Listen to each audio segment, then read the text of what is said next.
আসসালামু আলাইকুম। আশা করি আপনারা সবাই ভালো আছেন।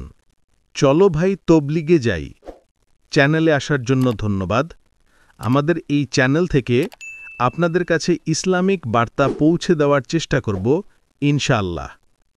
আজকে আপনাদের সম্মুখে হেকায়েতে সাহাবা দ্বিতীয় অধ্যায় থেকে 10 নম্বর ঘটনা পৌঁছে দেওয়ার চেষ্টা করব ইনশাআল্লাহ। 10 সাহাবীদের হাসির কারণে হুজুর সাল্লাল্লাহু আলাইহি ওয়াসাল্লামের সতর্ক করা ও কবরের কথা স্মরণ করাইয়া দেওয়া। একবার হুজুর সাল্লাল্লাহু আলাইহি ওয়াসাল্লাম নামাজের জন্য তশরিফ আনিলেন। কতিপয় লোক খিলখিল করিয়া হাসিতেছিল এবং হাসির কারণে তাহাদের দাঁত দেখা যাইতেছিল। হুজুর সাল্লাল্লাহু আলাইহি ওয়াসাল্লাম বলিলেন, যদি মৃত্যুকে অধিক পরিমাণে স্মরণ করিতে, তবে যে অবস্থা আমি দেখিতে পাইতেছি তাহা সৃষ্টি হইত না। অতএব তোমরা মৃত্যুকে বেশি করিয়া স্মরণ করো। কবরের উপর এমন কোনো দিন অতিবাহিত হয় না যেদিন সে এই ঘোষণা দেয় না যে আমি অপরিচিতের ঘর, নির্জনতার ঘর, মাটির ঘর, পোকা মাকড়ের ঘর। যখন কোনো মুমিন ব্যক্তিকে কবরে রাখা হয়, তখন সে বলে, তোমার আগমন মোবারক, তুমি খুব ভালো করিয়াছ, আসিয়া গিয়াছ। জমিনের বুকে যত লোক বিচরণ করিত, তার মধ্যে তুমি আমার নিকট সর্বাধিক প্রিয় ছিলে।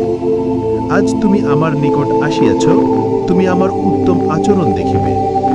অতএব যে পর্যন্ত মৃত ব্যক্তির দৃষ্টি পৌঁছে, ওই পর্যন্ত কবর প্রশস্ত হইয়া যায়, আর উহার দিকে জান্নাতের একটি দরজা খুলিয়া যায়, যাহা দ্বারা জান্নাতের হাওয়া ও খুশবু তার দিকে আসিতে থাকে।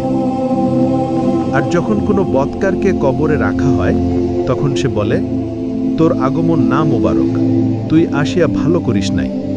জমিনের বুকে যত লোক চলাচল করিত, তাহাদের মধ্যে তোর প্রতি আমার বেশি ঘৃণা ছিল। আজ যখন তুই আমার সোপর্দ হইয়াছিস, তখন আমার আচরণও দেখিতে পাইবি। অতএব কবর তাহাকে এত জোরে চাপ দেয় যে পাঁজরের হাড় একটি অপরটির ভিতর ঢুকিয়া যায়, এবং এইরূপ 70টি অজগর তার উপর নিযুক্ত হইয়া যায় যে উহার একটিও যদি জমিনের উপর ফুৎকার মারে, তবে উহার প্রভাবে জমিনের উপর কোনো ঘাস পর্যন্ত বাকি থাকিবে না। সে তাহাকে কিয়ামত পর্যন্ত দংশন করিতে থাকে। অতএব হুজুর সাল্লাল্লাহু আলাইহি সাল্লাম বলিলেন, কবর জান্নাতের একটি বাগান অথবা জাহান্নামের একটি গর্ত। মিশকাত। ফায়দা। আল্লাহর ভয় অতি গুরুত্বপূর্ণ ও জরুরি বিষয়। এই জন্যই হুজুর সাল্লাল্লাহু আলাইহি ওয়াসাল্লাম অধিকাংশ সময় গভীর চিন্তায় মগ্ন থাকিতেন। মৃত্যুর স্মরণ ওহার জন্য উপকারী, এই জন্যই নবী করিম সাল্লাল্লাহু আলাইহি ওয়াসাল্লাম এই ব্যবস্থাপত্র বলিয়া দিয়াছেন। অতএব কখনো কখনো মৃত্যুকে স্মরণ করিতে থাকা অত্যন্ত জরুরি ও উপকারী। ঘটনাটা যদি ভালো লাগে, লাইক করবেন, কমেন্ট করবেন, শেয়ার করবেন। আর এইরকম ভিডিও পেতে আমাদের চ্যানেলটাকে সাবস্ক্রাইব করুন।